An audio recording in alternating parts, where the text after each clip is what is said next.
No, but he already was Bishop. It is now 6:08. We will reconvene our regular meeting. Dr. Head, do you have any introductions, special guest or recognition? Yes, we tonight? have Jamie Swinnerton from the Houston Chronicle. Jamie, where are you? There you are back there. And Andrew Chrisman from the Community Impact. Andrew, welcome. And we have, again, we have Jim Kane, who's the superintendent from, former superintendent from Klein. I don't see, there's Jim right there. I think that's it. So.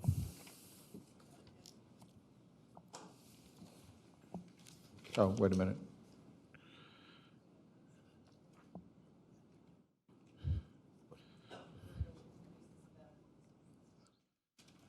Oh, sorry. Yeah. Yes, we do. We have, if Helen would come up, we have our, we want to introduce our 2020-2021 sabbatical recipient. If you're sitting up here, by the way, it's like being the offensive coordinator for the football team, right? There's a lot of people whispering in your ear about stuff that ought to be, if you're wondering why you just have to see it up here. So go ahead. Yes.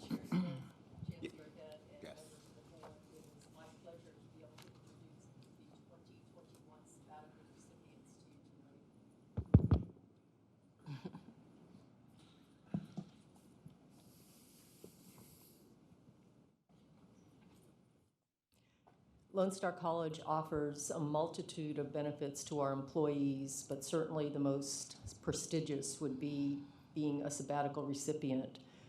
Contract employees who've served for 7 years or longer are eligible to apply for a sabbatical. It's a competitive process. The recipients can take a full semester off with pay to do their work, or 2 half semesters with pay. And so it is quite competitive, quite sought after, and an honor to the folks who will be receiving this. The sabbatical recipients are recommended by a sabbatical committee, which has members from each of the 7 colleges, 2 faculty members, 1 administrator, and they make their recommendations to the chancellor. Sabbaticals are used for professional development, intellectual development, can be through travel, curriculum development, research, writing, and other creative activities. And I think as we introduce the recipients, you'll see that they're doing all of that. And we'll ask the recipients to stand as we call their name so they can be introduced. And after we've introduced them all, they'll come forward to the front of the room to have their picture taken with the board and the chancellor. Dr. Shay Atkins from North Harris is a professor of speech, and she is going to be looking at self-regulated learning strategies in online classes and build a module for our faculty to be able to use. Dr. Margarena Aguilar from Sci-Fair is a professor of ESOL, and she is going to be updating and adding new material, including oral material for her students to use in English 0308. Are they coming up here or not? What do you want them to do? Just stand there? Just stand and then come up at the end. Okay. Dr. Brenda Bryan is a professor of English at North Harris, and she is completing a book based on her doctoral dissertation. Dean Campa from North Harris is a professor of EMS, and he is looking at the impact of work on partner relationships for emergency service providers. Renato Davia, professor of economics at Tomball, is going to be looking at career paths for our students in the international sector in Houston. Dr. Sandra Harvey, professor of history at Sci-Fair, is going to be working, expanding her knowledge of Texas history to use in our Texas history classes and developing a repository for her colleagues. Dr. Ronald Heckelman from Montgomery, professor of English, is completing his book, Rhetoric as Management, Management as Rhetoric. Dr. Bruce Martin, professor of English at North Harris, is going to be looking at pedagogy, assignment, and assessment for our Gateway English classes. Gail Markshausen, professor of EDUC at Sci-Fair, is going to be developing a repository that can be used by our fellow faculty members for EDUC. Dr. William Morgan, professor of history at Montgomery, will be finishing the writing of his book, A Different Kind of Servitude, Cuban Tobacco Slavery, and Freedom in Pinar del Rio. Raul Reyes, Professor of History at Sci-Fair, will be doing research to incorporate into Texas history and American history. Dr. James Seymour, Professor of History at Sci-Fair, will be doing research to bring back to his Texas history class and working on a book. Jay Tice is going to, Professor of Political Science at Kingwood, is going to design a study abroad class and continue his already extensive work on civic engagement. Mark Thorsby, Professor of Sci-Fair, Professor of Philosophy at Sci-Fair, and is going to be doing research at the Husserl Archives in Belgium. Natalie Vega-Rogues, Professor of Math at Kingwood, is creating resources for our math students to make them like it better. Yeah. I want to congratulate all of the 2021 sabbatical recipients and ask you to come forward to have your picture taken with the trustees.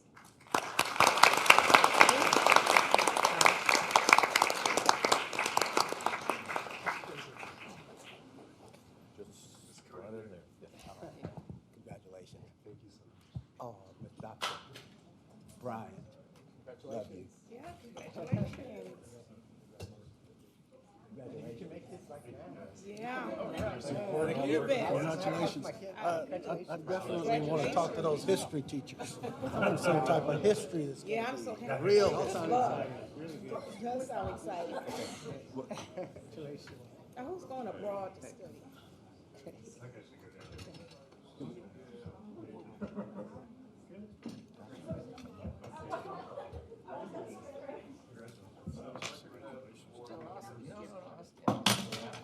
Okay. Taller than you. See him through the camera.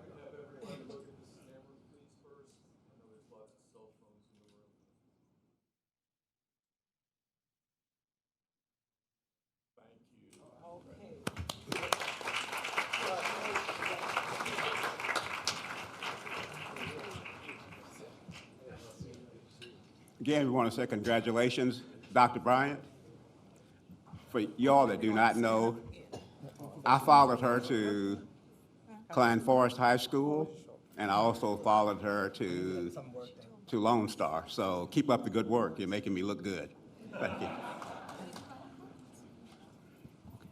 Ron Heckelman is on his way out, but he's also a big Astros fan, by the way, and teaches a baseball course. So, Oh, excellent. yeah, so- Excellent. Okay, you don't have anything else on that category? The next public comment. Yeah.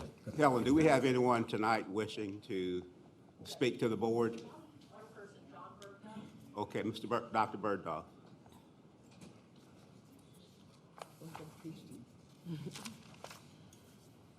That thing won't stay on for some reason. Well. Good evening. Good evening. I am Dr. John Bergduff, representing the American Federation of Teachers. Tonight, I'd like to take a minute to commend the administration of Lone Star College for solving a problem that would have been burdensome for a number of Lone Star employees. Late last semester, several AFT members from multiple campuses contacted union leaders and staff greatly concerned. They had received messages that, based on an audit going back to 2011, the payroll department had discovered what were described as significant errors in sick leave and vacation leave balances for a number of employees. These errors were not reporting omissions on the part of the employees, but something within the system that had undercounted hours taken. The emails the employees received stated that the college would be correcting those mistakes by taking away hours from employee sick leave and vacation leave balances. In some cases that were made known to us, employees would have been left with a zero balance in either sick leave, vacation leave, or both. Most employees, myself included, do not check the accuracy of our leave balances, a practice we really should change. We assume we can count on the hours reported on our pay advices. Losing hours that employees assume that they have can be a significant blow, particularly for those anticipating major medical treatment or with already scheduled vacations, but even for any of us approaching flu season with no sick leave balance. The AFT reached out to Lone Star College through the union's general counsel, Mr. Chris Tritico, to relay our members' concerns, and I'm very pleased and grateful to be able to say that the administration quickly realized the challenges these adjustments would impose on employees. In an email to all employees sent on December 17th, Lone Star CFO Jennifer Mott announced that no negative adjustments in employee leave balances would be made, and that those that had already been made would be reversed. This decision was a wonderful Christmas present for Lone Star employees. Of course, the union supports accurate record keeping and financial responsibility on the part of the college, and we endorse whatever process changes are needed to make sure balances are calculated properly in the future. However, we are deeply grateful that Lone Star put the personal well-being of our employees first. Therefore, tonight we wish to acknowledge and commend all of those in the administration who contributed to this very humane decision. We wish we knew the names of everyone who helped make this happen, to thank them all personally, but we especially acknowledge Ms. Mott, who has authority over financial decisions. We also acknowledge Mr. Mario Castillo, Lone Star College General Counsel, who worked with Mr. Tritico from the beginning in resolving this issue. Mr. Castillo was instrumental in ensuring that this issue got top priority and understood that this affected every employee in a real way. Finally, we acknowledge Chancellor Steve Head for endorsing and approving this decision. Your efforts made many employees very happy, and we thank you very much.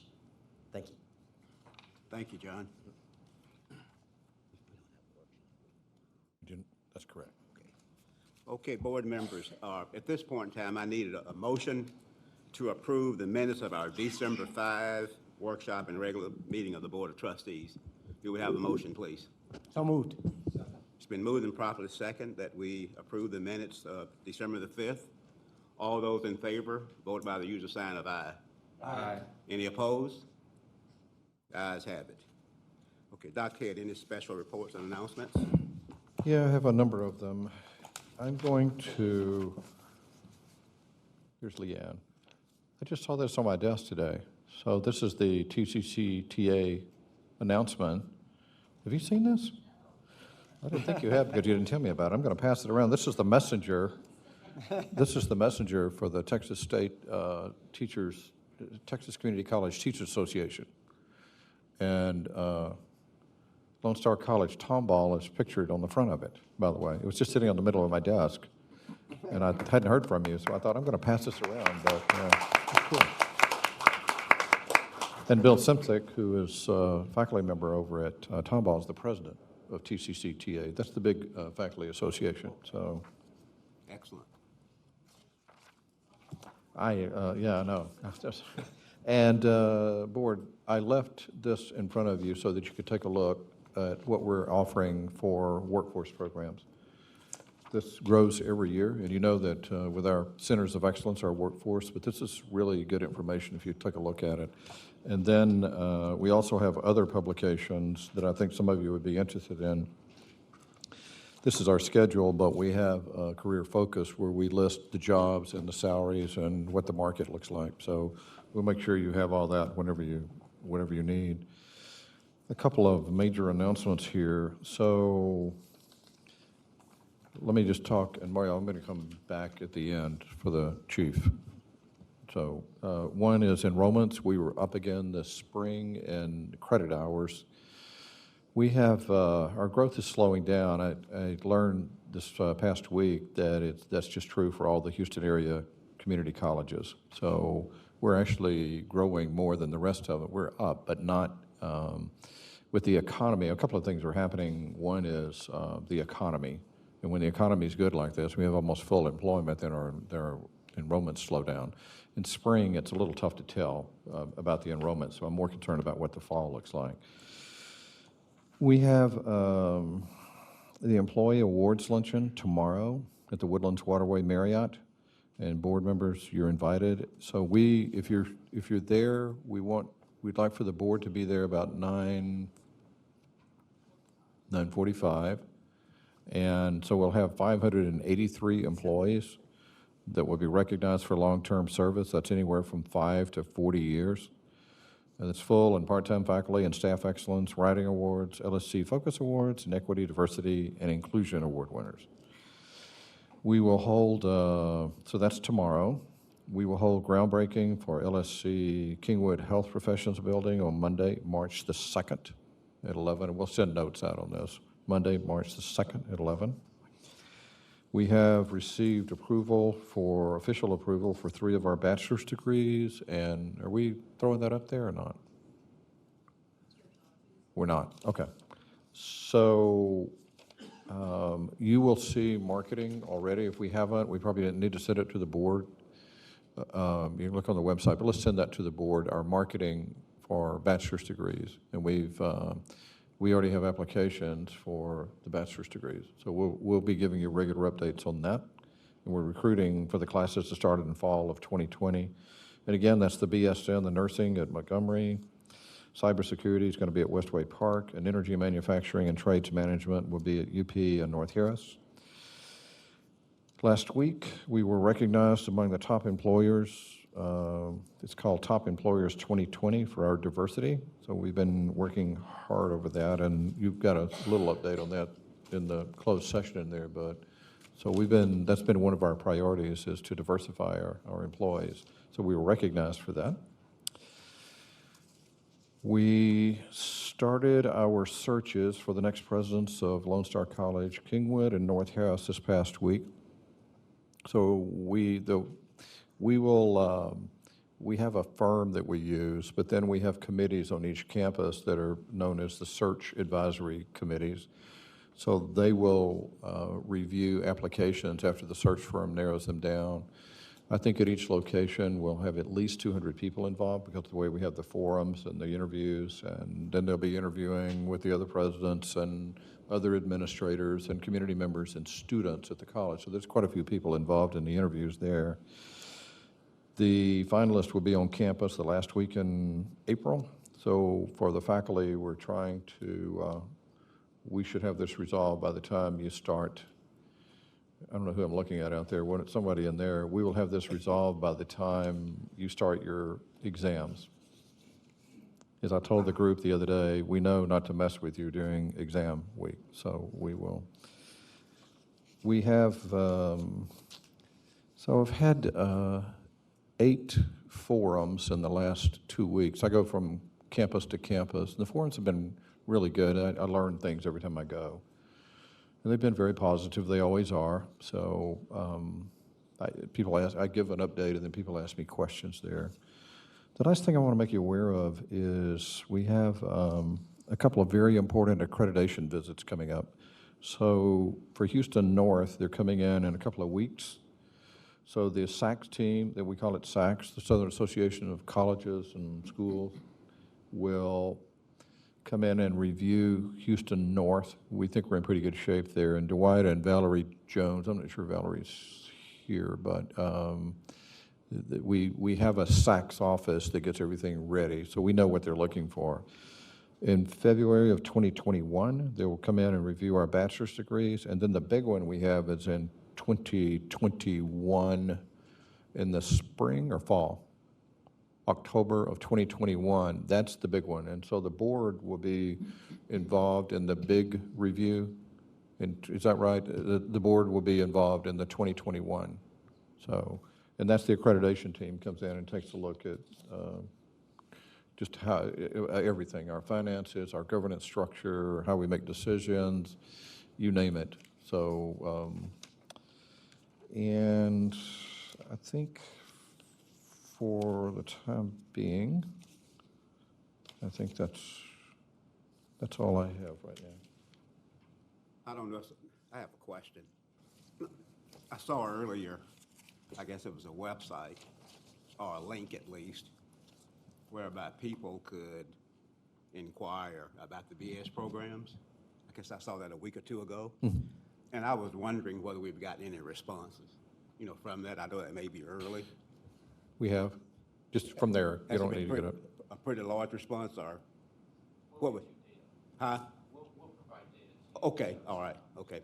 Yeah, and I guess I don't know why I want to know, but it would be nice to know periodically what that response has been. The very first day, the applications were available at over 20. Oh, awesome.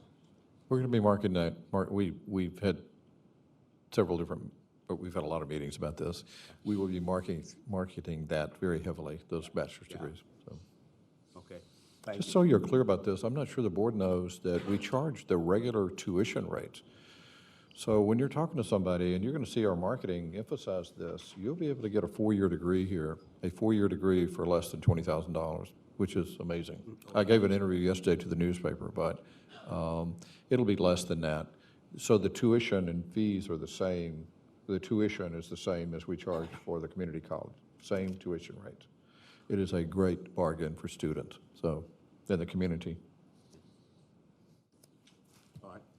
Have you talked about conferences and things that you've attended? You okay with that? Yeah, I'm good. Okay.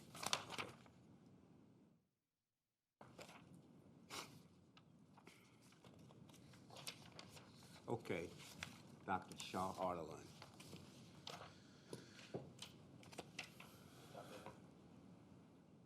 Oh, sorry, Shaw, hold on one second. Thank you, Mario. So I asked the chief, sorry, I had you at the first, but I knew nobody would pay attention if you talked, and then nobody else was going to pay attention after. So I wanted the chief to come up and give you a quick overview of what occurred at Kingwood this Last Thursday. last week. Thank you. Thank you, This has been a Dr. long week, yeah. And then I just have to tell you, I was very proud of what we did. And really, the whole situation, all the training we've gone through, and Captain Pete's not here, but all the training we've gone through at these colleges is paying off, I think, in our response. And so I was very pleased with the police department and what happened over at Kingwood with the faculty and staff. And again, if you don't think that was serious, when people come out of these rooms with their hands up and officers carrying AR-15s and armed, it really hits home over what could have happened over there. So you want to give them a quick overview of what went on? So last Thursday, January 30th at about 1:30 in the afternoon, we received a call via 911 from a student who was panicked saying that there was an active shooter on campus. Basically, they heard a series of gunshots and people running, and then that person hid and heard another volley of gunshots. So our first officer arrived on scene within a minute. Within a few moments after that, we had units from multiple law enforcement agencies around the city and county. We had over 100 officers respond, joining 27 Lone Star College police officers that mustered from each campus within the system. Set up a command post, did a lockdown. Captain Pete took command. He was the commander, so he ran all those agency personnel, created teams, and we systematically cleared the campus, every building, every nook, every cranny. It did take about 3 hours in order to do it thoroughly. And we determined that there was no threat after that 3-hour period. What we believe happened, and we actually had another similar incident 2 days later that was heard by our officers, but we believe that there's gunfire going on in the woods, and the echoes make it sound like it's coming from the campus itself. And so that's what we believe occurred. We 100% believe that the student was in fear for her life. And so we took the serious step of putting the campus in lockdown and moving from there. I felt that the police department responded well. The personnel at Kingwood did exactly what they were trained to do. So much so that they didn't necessarily want to come out when the officers told them it was all clear and we need to escort you out. But I think it was a good performance overall. And in the end, we only had one. We thought we had two, but it turned out it was the same person twice. Had one semi-injury. It was a panic attack, but it was not related directly to any felonious act. It was panic from the situation, and that person was taken to the hospital, but was shortly there released. So overall, it was a good cooperation. It proved our interaction and relationship building with our fellow law enforcement agencies two counties, actually, because they came from Harris County, even though this was in Montgomery County. And we had a very nice response, and it was a very organized response considering the chaos. So we're doing the post-incident review and update. I mean, every time we've been through 3 of these already, but we do training anyway. I mean, we're just taking a look at everything from keys to, we had high school students on campus, and all I can say is between our staff and the police, we were very conscientious about all this. And the chief was there, and Colin Scott was there, and Catherine Pearson was there. Everybody that needed to be there was there. But the faculty and the staff were helping the student a lot, and the parent. We talked to the parents. So the parents are sitting over there on the side, and they can't get in because we've got the place. Some of them were communicating with their students, and some of them were not. So we were reassuring them that nobody had been injured, but we learned something every time, and I think we're going to get better and better at this. I mean, we're always going to have something that we haven't anticipated, but I was really, and the other agencies. At least 10, we're still counting. So Yeah, I there's mean, a lot of information to collect. It's really interesting to see how they all kind of mesh together, but that's no accident that they're all meshing together. All go through the same training for those types of events.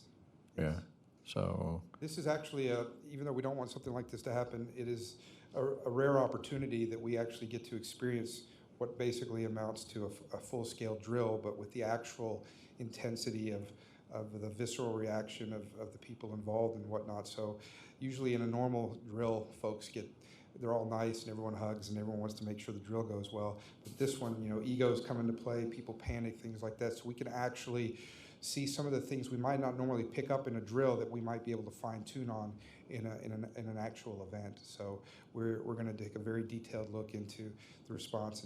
And while it was generally a good response, we're just going to make sure that those areas that we could shore up even more, we're going to take those steps. It's the other part of this. Part of it's the police action, and part of it's the public relations piece. And so the two spokespeople are the chief and then Kyle Scott. We want a consistent voice coming out. So and we waited, and they waited until the end, until it was all clear before we knew. I think we were close to the end. We knew what the facts were. So when you're seeing the news, what you're hearing are the facts that we have at the time. So, and there's a lot of, I know I was communicating with some of the board members, there's just a lot of speculation while that's going on, as there is with everything else. So, but when we have those incidents, I know Mario's going to be there, Kyle Scott's going to be there. You're more than welcome. We get there as soon as we can, and I was communicating with a couple of you. You just need to send us a text message if you don't know what's going on. If you feel like you're out of the loop, let us know, because there's a lot going on. I mean, there's a lot going on there. So, okay. Great. Thank you. Well, I want, Chief Willingham, I want to say thank you for all of the professionalism that you and your staff exhibit at all times. And with my famous saying, continue to maintain the momentum. Yes, sir. Thank you.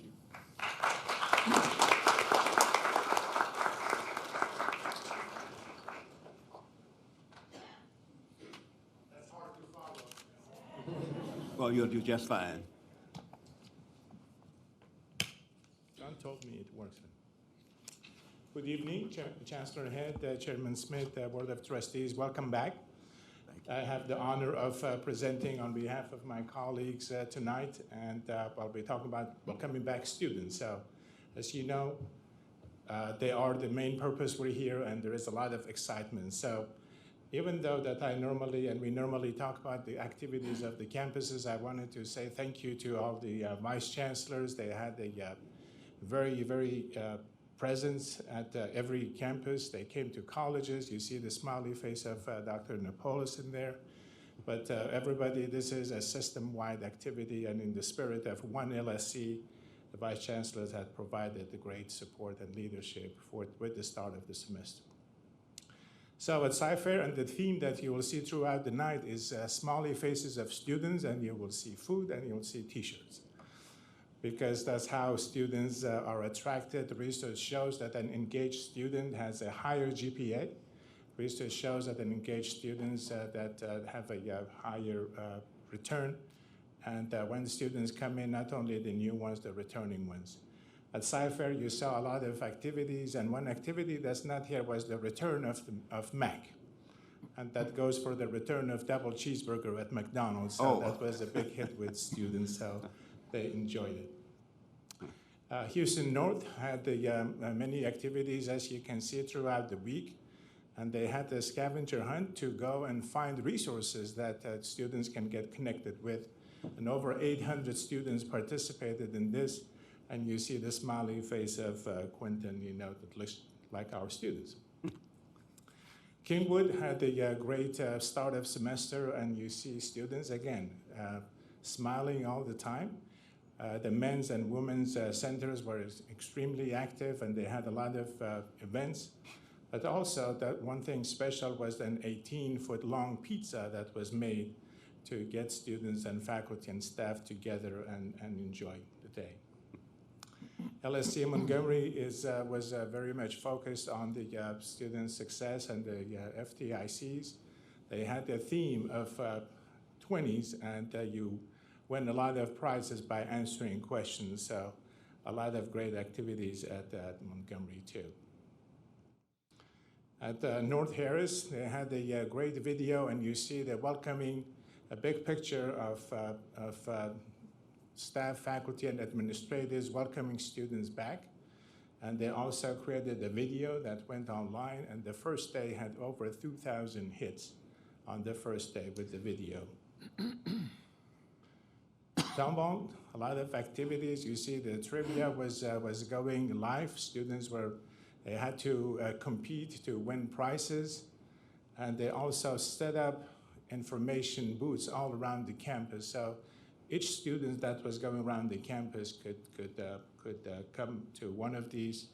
50 or more faculty and staff volunteered, and over 1,100 students were served during these activities. University Park also participated, and we had a lot of prizes to win. We started on Monday at 7:30 a.m. and went all the way through Saturday at 2 p.m. with activities to cover those that come on the weekends. One special activity is that at the beginning of each semester, all administrators go and visit each and every Education 1300 class. We welcome them, and we tell them, do not quit, and we will not quit on you. So that was what happened at University Park. And the deans did an online video to say the same thing for our online students. So altogether, as you saw, students are happy, faculty are happy, and administrators are happy when students are happy. I appreciate it. Thank you. Great job. Now, is it true that my record has been broken at UP? Yes, sir. You know, not your guitar playing records, right? No. Well, we are honored that one of our faculty reported to us that we have a 78-year-old student that came to University Park and shared her story that she quit when she was at 9th grade because she had no shoes. And she wore her mother's shoes to school, and everybody made fun of her, and she quit then. Then she took GED, and now is a student at University Park. And she's gonna be, again, maybe come and join you in guitar classes. All right. Well, I'm glad she broke my record. Appreciate that. Yes. All right. Thank you. All right. Okay.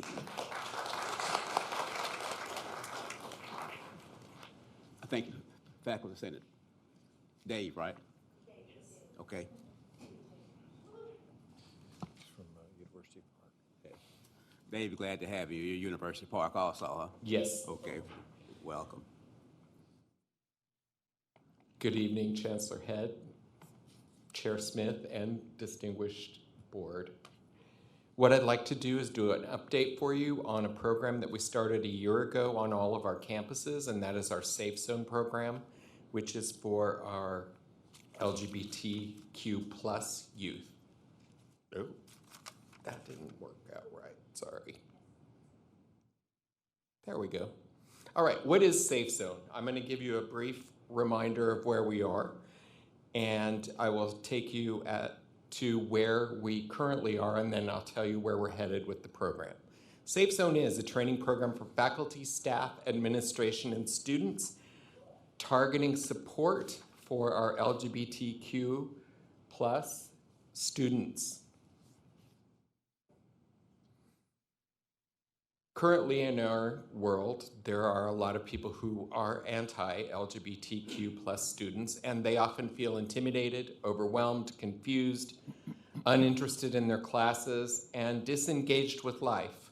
So this program is designed to create connections that will help them feel respected, reassured, encouraged, valued and not alone, and excited about their classes.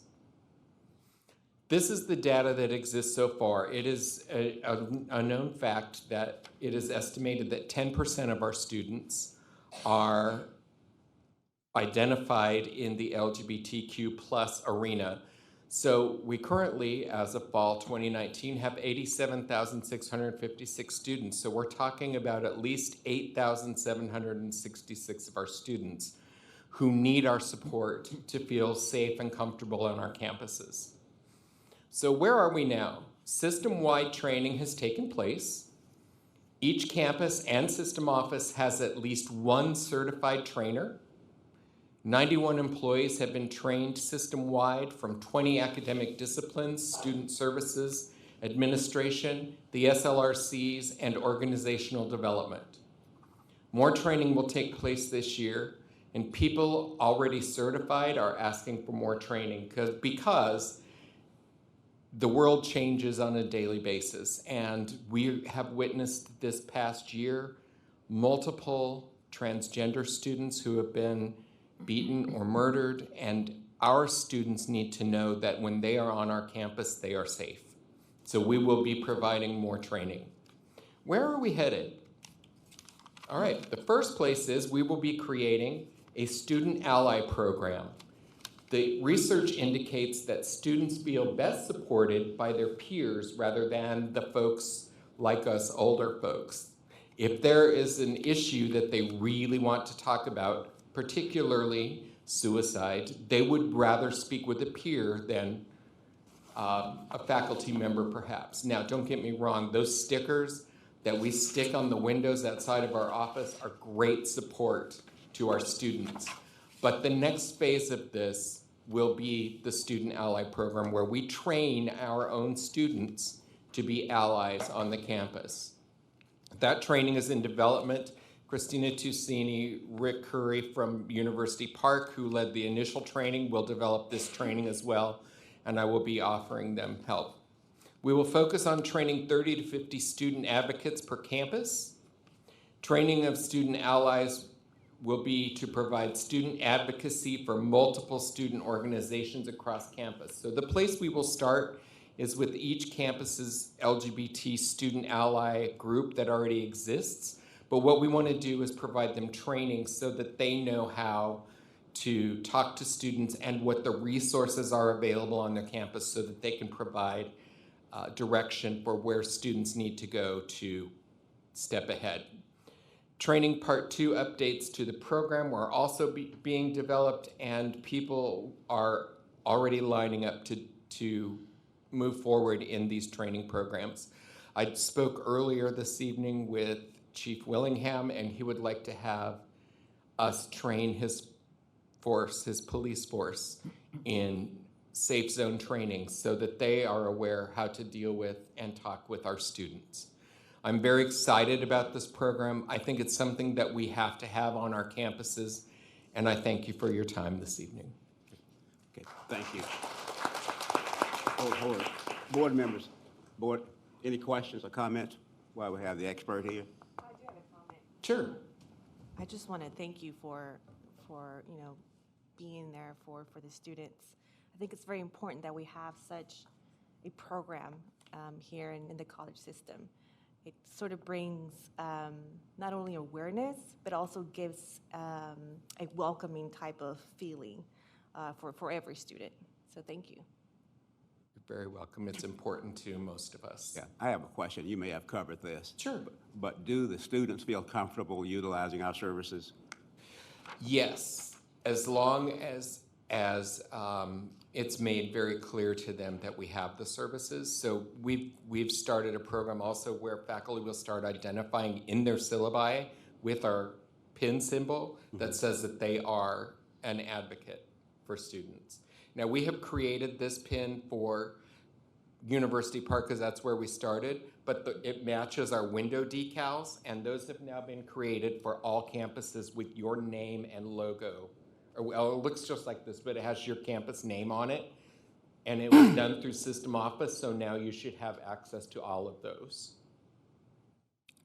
Excuse Thank me, you. What percentage of our students would you say that are opposed to it or could be a problem for them, for these students? We haven't done a whole lot of research on that, but I will tell you that I came into my office about 2 months ago and someone had taken a marker and X'd through my Safe Zone stickers. So we do have some education to do, but I think a student ally program is going to help us create that function more so than hearing from adults perhaps. I think when we've seen in multiple instances where peer-to-peer education works, especially when students are opposed to issues, and not just about LGBTQ youth, but issues that face a lot of our students on other levels. And if a student encounters a situation where they feel like somebody is not making them feel safe, how do they respond to that? They need to contact a faculty member, a staff member, or directly with our officers on our campuses. Anytime a student feels unsafe, they need to let us know regardless of the issue. And someone else's lack of education should not be the reason that we don't protect the students that feel unsafe. Thank you. Any other questions, comments? Thank you so much. Great, thank you.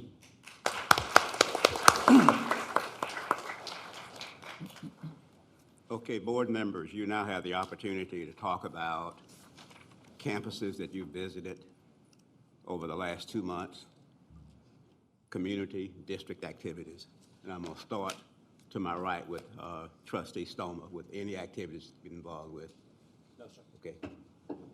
Yes, we had 71 students at Klein Independent School District, Klein Forest High School. They signed up and requested Bible study and mentoring, 71 kids. Champion Forest Baptist Church and Fallbrook volunteers, and I got a phone call and said, yeah, I'll go ahead and do it. But what we found is that when we got to the campus and we set up a program to where we're meeting twice a month, the second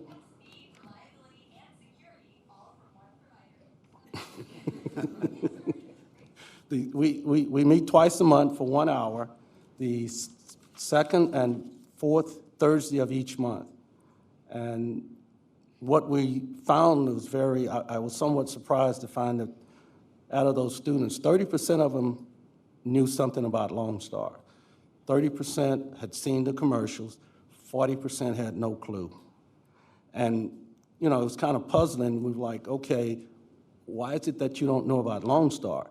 And then we found out that there was a group that, I guess you could say, didn't even have access to the internet. And then I was also surprised to find that we had some that were homeless, and that was kind of mind-boggling. But now at this point, after I would say 3 months now, today was a milestone for us. We actually had a group of guys that we thought would never even consider college, but today they came out and said, hey, we think we want to try college. And I know when I first got into this program and I was trying to get my wife into it, she said, well, you're going to learn a lot because you haven't been dealing with the real world. And I said, well, I'm African American. I can go in there. They're going to love me. It didn't work out that way. The first thing they asked me is, who in the hell's paying you and how much? And so a friend of mine says, well, Lloyd, you have to dress down, and you can't go in there, the scientist, the engineer. You got to dress down. And I said, well, what do you mean? And wear something holy. And today, you know, I'm wearing a holy shirt and holy jeans. And they loved it. I mean, they connected. And the other thing, it was so surprising to find that you actually have kids that are homeless, staying with friends, and it kind of freaked me out. But then again, we also came to the conclusion that the ones that are economically disadvantaged are now becoming the at-risk students.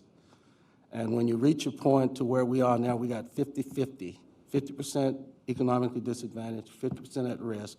And this organization that started this mentoring is called Lighthouse for Houston. And the idea that they got to do this came from the University of Notre Dame, who did a program, they called it Congregation School Partnership Key to Success in Dealing with those kids that are struggling. So you have Loving Houston is an organization that's involved. We also got a call from Sci-Fair asking us, could we come over, and we're looking for more volunteers, because right now we only have like 15, 20 people working with the 71 that we have. And we have the opportunity to take these kids individually and work with them one-on-one and do activities with them as they so deem necessary and the help that they need. But at this point, we have been asked for Lone Star to come over because they want to talk to Lone Star.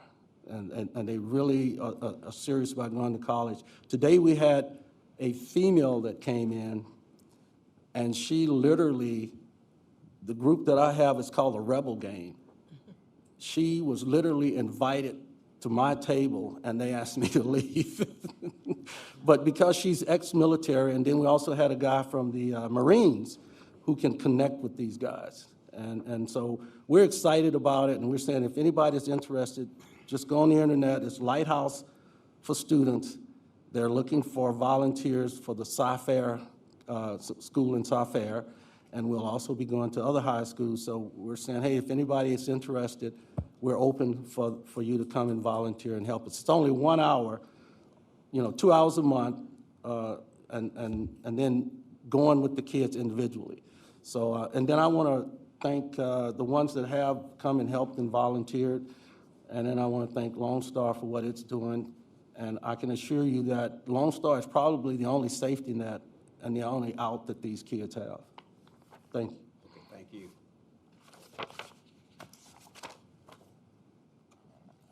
Go ahead. I'm going last. Okay. Thank you, Chairman Smith. I do want to say that last year it wasn't last year, it was last month. Sorry about that. Last month, I had the opportunity to visit Fallbrook Church, and Pastor Holder. And so I think it was very exciting for me, and I was in awe because not only is it a huge welcoming facility, but also because they have 2 charter schools, I believe, correct? And just me visiting with the kids and taking a look at everyone there and the teachers and the programs, it's very exciting that we are partnering with Fallbrook Church for our Houston North new facility. So I, request that when we have the time to have my colleagues visit the church, and I think we're good that we're partnering with them. One of the things that I loved is they offer after-school programs, which, as you know, at the end of the day, if kids are not doing something, there could be doing something that is bad. So offering them opportunities to work on other things or, play basketball, I think it's good for them. So thank you so much. Thank you. Yeah. Thank you. Good job. Art? One of the big events that I look forward to every year in Houston is the Career and Education Day. Talking about a future event that's this Saturday. It's sponsored or organized by the Houston Hispanic Forum. And the director, Bonnie Martin, I was talking to her but yesterday, and I wanted to kind of invite her to share the information. Of course, she was so busy. So I said, no, you focus on that Saturday. But I told her that I can speak for the organization and for the event. And I would just, especially the fact that last year, she commended us. She knew how big of a presence Lone Star College had last year, and how we're going to do it again. I already saw the layout. And so I'm excited about it. I know I want to announce it because I always tell everybody, if you have nothing to do on Saturday, if you're around downtown, George R. Brown, come stop by. And it's a good chance to meet all the organizations, all the service groups, all the colleges are there. So, you know, you'll feel like you're in the group, okay? You don't feel alone. You get to see everybody. And then we do have those discussions with the city officials and other folks who are there. So I told I would do that because they have a big turnout every year. And it's at the George R. Brown Convention Center Saturday from 9 to 3 p.m. I know I was talking to Dr. Blanton and Dr. Wright right now about their presence there because I know North Harris and North Houston North has a big presence there. So keep it up and good luck. Thanks. Ernie? Yes, thank you. I did something a little bit differently. I visit a lot of senior citizen facilities, and that's my thing. Listen, I'm a grandma, I'm a nana, okay, that's what I do. Sometimes that group of people is left out, but one thing, remember, they vote. Now, they vote, you know, by mail-in ballots, but I always keep in touch with the seniors. Being a senior myself, I belong to, I won't say swimmers, but I'll say a water aerobic silver sneakers group. And it's about 50 of us, little old ladies, you know, with white hair, you know, but we meet. And with my next political campaign, they're going to be my committee. And they work hard, and they don't charge anything. On another note, I've joined Ken with the Lighthouse. You know, I'm going to be part of his group because I like to mentor. That's part of my thing. And but right now, you have to have a background check. And I thought, okay, I'm a Lone Star trustee, but I guess and a grandma, but I still have to have a background check. So as soon as my background check is done, I'll be part of that. Don't leave out the seniors. We need our grandmas and we need our nanas. Thank you. Thank you because the majority of the students are females. Well, I can't dress down like you. I'm not going in with torn jeans, and that's just not my thing. You have to take me as I am. The guys love it. I mean, they love it. They love it. Okay, the first thing I would like to do is a few acknowledgments. I was at Eisenhower High School today, and it seemed like everybody went to church last Sunday. And so they have a tendency, when you go places, you get introduced. And fortunately, I read the articles that are sent to us by Jed.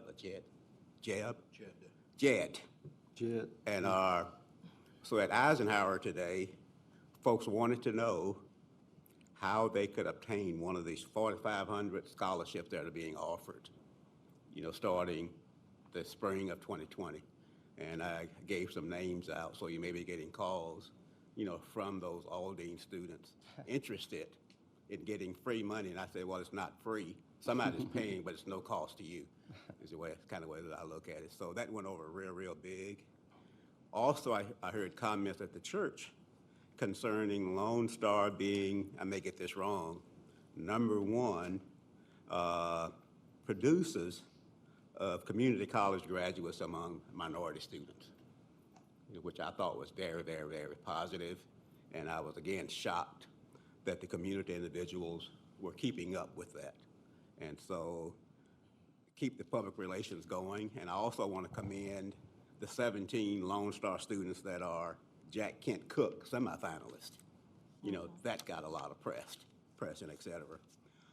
Okay, some of the visits, you know, that I made a lot of them, so I'm not going to go over all of them. I had an opportunity to attend the Greater Houston Partnership on December 10th and January 22nd. I participated in the Houston Financial Empowerment Center grand opening on January the 9th. I'm a board member of the Association of Community College Trustees, so I had several teleconference meetings with them.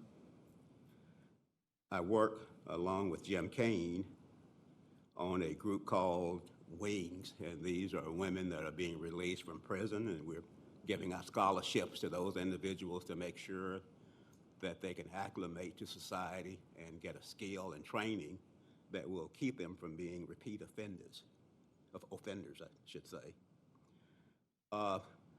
None of the other trustees mentioned this, but several of us attended the Foundation's annual Chancellor's Donor Appreciation Luncheon last week.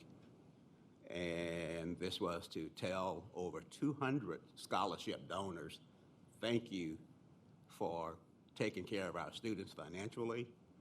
And it gave our students an opportunity to read that essay that qualified them to speak to us. And those individuals were very, very proud to explain how they have gotten where they are. Lastly but not least, this is kind of funny. I completed my first bicycle marathon on Saturday. It's 26 miles. And, Wow. so I feel real good about that. And I mentioned that to Mario, and Mario is really competitive, and he wanted me to ride with him to College Station? MS 150. I haven't committed yet, so, all right. Somebody said, don't do it, thank you. All right. So Jed is Jed Young, who's, Jed, would you wave? Oh, yeah, your- Jed is. Jed's the one where you get the articles Jed. from, so. Jed, thank you for keeping me educated. I read every one.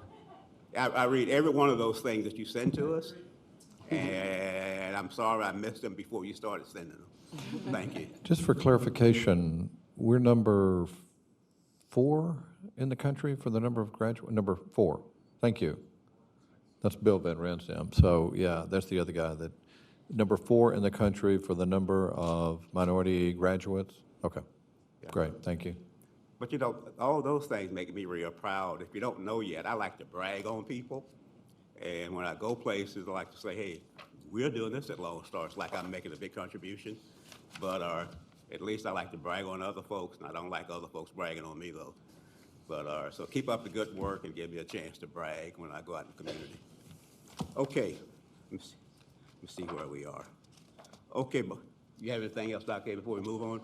At this point, we are going to consider the consent agenda. And on the consent agenda, we have 13 items. Are there any items that you would like to have considered separately, board members? Yes. Yes, sir. I'd like to pull items number 1 and number 13. 1 and 13, okay. Thank you. Any others? Okay, if not, I would like to get a motion to approve items 2 through 12. So move. It's been moved and properly second that we consider items 2 through 12. All of those in favor, vote by the usual sign. Aye. Any opposed? Ayes have it. Okay. Item 1. A motion. I need a motion to consider item 1 separately. Motion. Second. Okay, it's been moved and properly second that we approve item 1. You can go ahead. Yes, sir. The motion was to vote on it, not to approve it. The motion was to vote on it, not to approve it. But anyway, Okay. I'd like for Jennifer Mock to come up and walk us through a little bit on the savings and the vendors used with respect to this agenda item. Please.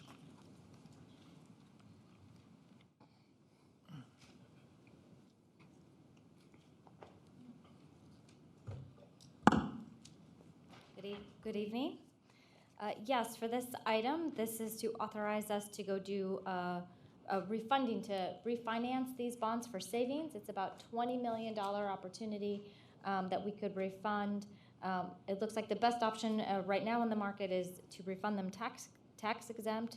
So the refunding per amount would be $20 million. It's from a general obligation bond series 2008. So they are callable now, and we can refund them. Let's see here, we have about, we can estimate we can get about a 2.95% rate, refunding these, resulting in present value savings of $5.6 million, that we would achieve those savings over the life of the bonds, with that total of $5.6 million in present value savings. So that is what this item is recommending. You said it's 5.6 million? 5.6 million in net present value savings. Okay. Can you introduce our advisor and counsel? Yes, Please. and we have Clarence from RBC Capital Markets is our financial advisor. And bond counsel Baron Wallace. They're both here for us here tonight. Okay. And so they have already done this analysis here on our different options, because we had looked at, was it better to refund it as taxable versus tax exempt, and what are the different options, and this is what this team helps us do. Thank you. Any other questions? Yes, sir. Yeah, as a follow-up, and I appreciate you talking to me on the phone about it this week. I'll be clear that you were very open about it, but if you could just, as a follow-up to our conversation, how the vendors were chosen and when we might be looking at rebidding, for lack of a better term, putting out an RFP, RFQ for the vendor services for both of these. Yes, so permit the underwriters. So the underwriters, we did recently do an RFQ to get an underwriting pool, and then from that pool of pre-qualified underwriters, we issued an RFI to get those, what banks would be interested in this specific transaction. So we got those back, and Clarence with RBC helped us evaluate those. And so from there, we have that scoring for underwriters, and we would recommend it's BOK. I got it wrong on Monday. I kept saying HOK, but BOK and Ramirez, the underwriters who scored the best on this evaluation from this pre-qualified underwriting pool.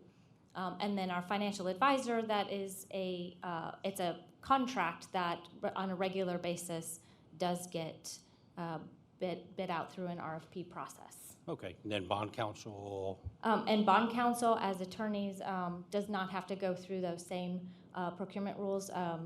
Baron Wallace for Bracewell has been doing work for us for several years now. Okay. Now, we mentioned in a recent meeting that we would look at potentially, hate to use the word rebid, but go back out, if you will, every 5 years for services, that there would be no evergreen, open-ended vendors for the district or for the system. Was that a question? I couldn't quite. It's a follow-up. I think, in other words, we're going out for proposals for financial advisors, but we're not going out for proposals for counsel? You have a timeline for it? No. When's the last time we did it? I don't know. Can we find out and then take a look? Let me rephrase that then. I'd like for us to find out and get back with me, if you don't mind, any other trustee that might want to know. Okay. And then to see when would be a prudent time to look at opening the pool back up. Not the pool, excuse me, I think the last time we did universe. anything was maybe 2014 when we did the last bond, but I'm not, when we reaffirmed. That's my thinking. We'll follow up on that, get you the exact date. So. Okay. Yeah, from Monday I started looking, and I hadn't been able to confirm exactly when that was. Good. Thank you. Thank you, All Mr. right. Chairman. Any other questions? No, thank you. Okay, if no other questions, all those in favor approving item 1, vote by the usual sign. Aye. Any opposed? Ayes have it. Okay, number 13. Need a motion, make a motion. Yes, sir, motion? Yeah. Second. Okay, it's moving properly second that we consider item 13. And I'm gonna let this trustee Sullivan pull that one, so. Yes, sir, I don't Go have for any, the question, yeah. I don't have any questions or comments. Okay. We can just take the vote. Just make a vote, okay. All right, anyone else have any comments on 13? If not, all those in favor, vote by the usual sign. Aye. Aye. Any opposed? One opposed, okay, one opposed, that's trustee Sullivan. Let the record reflect that. Thank you. All righty. Jennifer?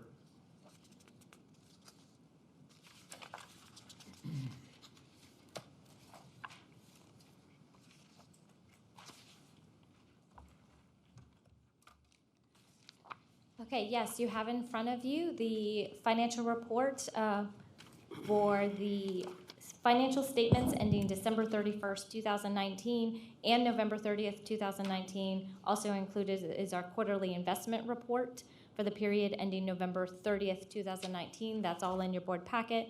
And here I'm going to go through the highlights of this report. So for December 31st, 2019, in actual revenues, we had collected 44.8% of our revenues. That's 156 million. And you can tell from prior years, we are trending higher than the same point in time in prior years. So that is a good sign on revenues. Last year in particular, we knew we came in at the end of the year under budgeted revenues. So that to see us doing better this year is definitely hopeful for hitting the budget target.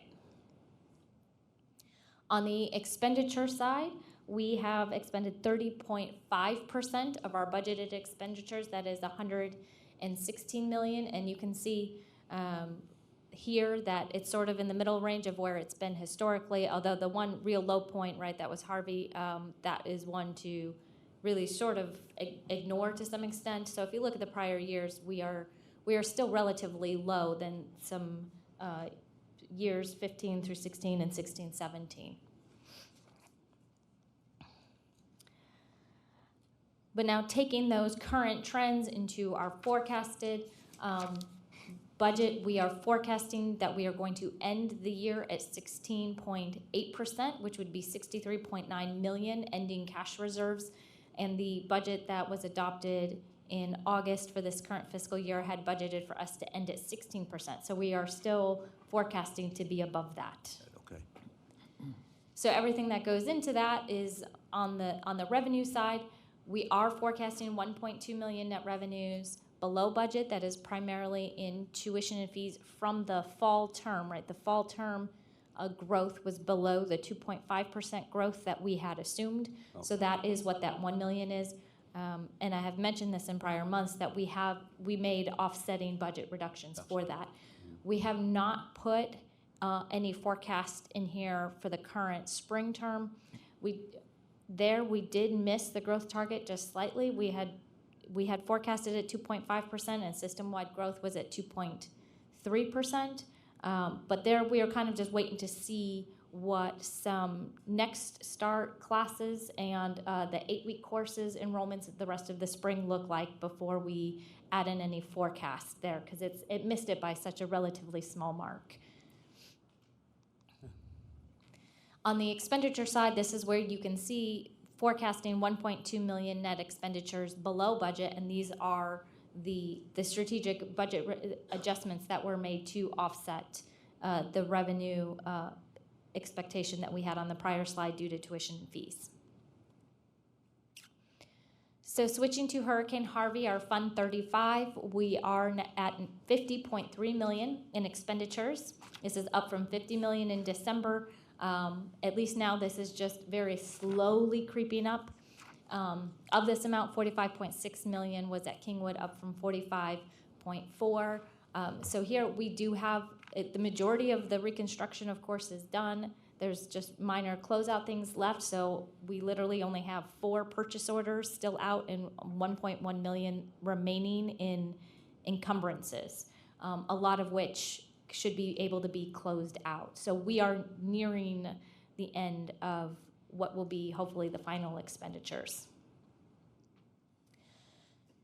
In terms of FEMA, we are not nearing the end. This is relatively the same as the prior month's report. We are still at, of that 50 million, 10.3 million is what FEMA has approved through their full process. Of that, the net reimbursement to us has been 9.5 million from FEMA, and this gives you that list of reimbursements. And then this report kind of shows you where in each stage of going through FEMA that this Harvey application is at. And I've compared where we're at currently to the prior month, and again, here you can kind of see this time we have not had that much significant movement. Last time I reported, we had 6 million move from stage 4 to stage 5. So at least we had seen some movement. There's not a lot of movement here, but they are telling us that They want to do a big push to close out a lot of the projects during the course of February and March. We can be hopeful. But this is where we still stand currently with FEMA. Okay, Thank you. great, thank you very much. Okay, board members, any future agenda items? If not, if you have any later on, let us know. Dr. Head would like to make. So I just want to close with introducing Kyle Scott, our Vice Chancellor for Strategic Priorities. And Kyle is overseeing marketing, the foundation, governmental relations, and small business development. So Kyle, welcome. Yep. In keeping with tradition, you have to make a speech. 1 minute. Well, maybe 2 minutes at the least.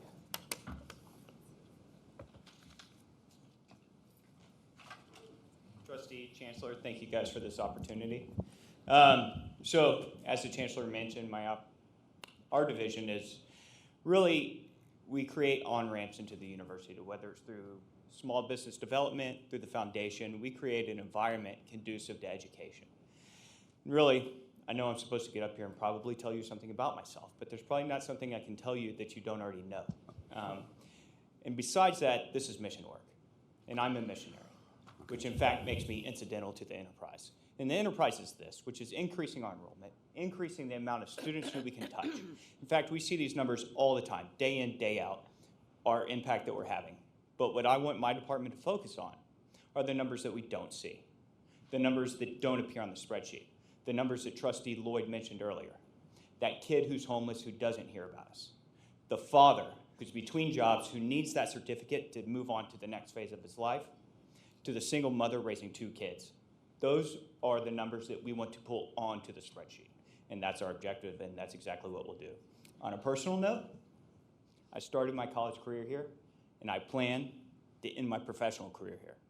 And with your blessing, I'm more than welcome to do so. Thank you very much. Well, you look great on TV, too. Thank you, sir. All right. If there are no further business items, I declare this meeting adjourned.